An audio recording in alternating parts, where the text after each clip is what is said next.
दिमाग डाल के पूछिए, बेरोजगारी पे सवाल कीजिए, स्वास्थ्य व्यवस्था पे सवाल कीजिए।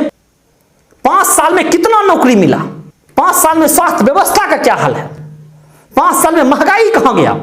हो सकता है यह मुद्दा आपका भी हो सकता है कि यह समस्या आपका भी हो सकता है कि आपके ऊपर यह समस्या बीता हुआ हो। देश में अगर सबसे बड़ा मुद्दा है तो वो मुद्दा है बेरोजगारी का। देश में सबसे बड़ा मुद्दा है तो स्वास्थ्य समस्या का, में सबसे बड़ा मुद्दा है तो शिक्षा का। सरकार में बैठे लोगों को, नेताओं को मैं पूछता हूं, कैसा लगेगा अगर आज नामांकन हो, 2 से 3 साल बाद चुनाव, चाहे वो रेलवे का हो, चाहे वो बैंक का हो, चाहे वो टीचर हो, चाहे एसएससी का हो, चाहे वो एनटीपीसी का छात्र हो, और इस मुद्दे पर कोई भी पॉलिटिशियन, कोई भी नेता बात नहीं करना चाहता है। अब एक आर्मी को पेंशन नहीं।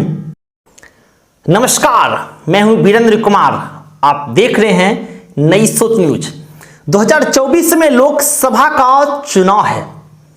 सभी पार्टी के सभी नेता जो हैं वो अपने अपने क्षेत्रों का भ्रमण कर रहे हैं और अपने अपने मुद्दों को जनता के समक्ष रख रहे हैं। लेकिन हम जिस मुद्दे पर बात करने आए हैं आपके साथ, हो सकता है यह मुद्दा आपका भी हो सकता है कि यह समस्या आपका भी हो सकता है कि आपके ऊपर यह समस्या बीता हुआ हो। जो इस मुद्दे पर हम आपसे आज बात करेंगे। देश में अगर सबसे बड़ा मुद्दा है तो वो मुद्दा है बेरोजगारी का, जिस पर कोई नेता बात नहीं करेंगे। देश में सबसे बड़ा मुद्दा है तो स्वास्थ्य समस्या का। क्या हाल है सरकारी हॉस्पिटल का, यह किसी से छिपा हुआ नहीं है। देश में सबसे बड़ा मुद्दा है तो शिक्षा का। शिक्षा, स्वास्थ्य, बेरोजगारी, यह सबसे बड़ा मुद्दा जो है वो देश में बन चुका है। अभी अगर वर्तमान समय में देखेंगे तो आज देश में सबसे बड़ा मुद्दा है बेरोजगारी है। आज लोग किसी ना किसी तरीके से बेरोजगारी का मार जो है वो झेल रहे हैं। 2 करोड़ से ज्यादा केवल नौकरी जो है वो कोरोना पीरियड में गया है। वो कोरोना टाइम में कम से कम 2 करोड़ नौकरी गया है। लेकिन सोचिए और बताइए कितने लोगों को नौकरी मिला है। माननीय मोदी जी, राष्ट्रपति जी, आप हम सभी युवाओं का एक विनती है आपसे, एक रिक्वेस्ट है, एक पुकार है कि जरा हमारा भी समस्या आप सुन लीजिए। जो हमारी समस्याएं हैं आप वह भी जरा सुन लीजिए। हमारे जैसे कई स्टूडेंट हैं, कई लाखों करोड़ों स्टूडेंट हैं जिनका यह समस्या है। आप हम लोगों का समस्या सुन लीजिए और ध्यान दीजिएगा महोदय। माननीय प्रधानमंत्री जी, राष्ट्रपति जी, जो हम आपको बता रहे हैं, कार में बैठे लोगों को, नेताओं को मैं पूछता हूं, कैसा लगेगा अगर आज नामांकन हो, 2 से 3 साल बाद चुनाव हो, 3 साल कोर्ट में केस चले और अगले 2 साल बाद कोर्ट जो है यह निर्णय को बदल दे कि चुनाव जो है वो निरस्त किया जा रहा है, तो फिर आपको कैसा लगेगा? आप बताइए मुझे। जो आपको फील होगा वही फील इंडिया के सभी कंपटीशन की तैयारी करने वाले स्टूडेंट के साथ होता है। स्टूडेंट करता है, चाहे वो रेलवे का हो, चाहे वो बैंक का हो, चाहे वो टीचर हो, चाहे एसएससी का हो, चाहे वो एनटीपीसी का छात्र हो, सभी का हाल यही है। देश का सबसे बड़ा मुद्दा है बेरोजगारी और इस मुद्दे पर कोई भी पॉलिटिशियन, कोई भी नेता बात नहीं करना चाहता है। आप बताएं मुझे। जीवन भर टैक्स भरेंगे और उसका सुविधा नेताओं को मिलता है, एक आर्मी को पेंशन नहीं, और एक विद्यार्थी के लिए आपने क्या जख्म दिया, आपसे बेहतर कोई नहीं समझ सकता है।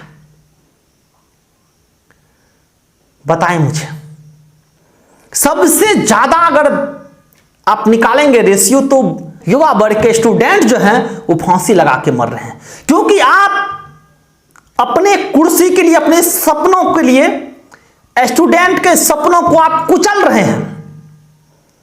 गरीब माता पिता अपने बच्चे को शहर भेजते हैं पढ़ने के लिए कि कम से कम मेरा बेटा पढ़ लिख कर अपने जीवन में कुछ करेगा। लेकिन आप क्या करते हैं? 5 साल में एक बार बहाली देंगे और कोर्ट कचहरी 5 साल ले चलेंगे। 10 साल तक तुम पड़े रहो जहां की तहां। अगर यही हाल नेता के साथ भी होने लगे तब क्या होगा? क्या आप इस दर्द को, इस मरहम को, इस दर्द को आप बर्दाश्त कर पाएंगे? सबसे ज्यादा कोटा में बच्चे जो हैं वो फांसी लगा करके मार रहे हैं। फांसी लगाने का मानते हैं कि जिम्मेदार वो स्टूडेंट होता है, लेकिन कहीं ना कहीं अप्रत्यक्ष रूप से अगर कोई भी स्टूडेंट फांसी लगाता है तो इसका जिम्मेदार सरकार होता है। 5 साल में एक बार बहाली देंगे, 5 साल कोर्ट कचहरी करेंगे, 10 साल ऐसे चला जाता है। लेकिन जब चुनाव हो तो आज चुनाव हुआ, 10 दिन में रिजल्ट आ जाता है, 20 दिन में प्रधानमंत्री बन जाते हैं, 20 दिन में सीएम बन जाते हैं।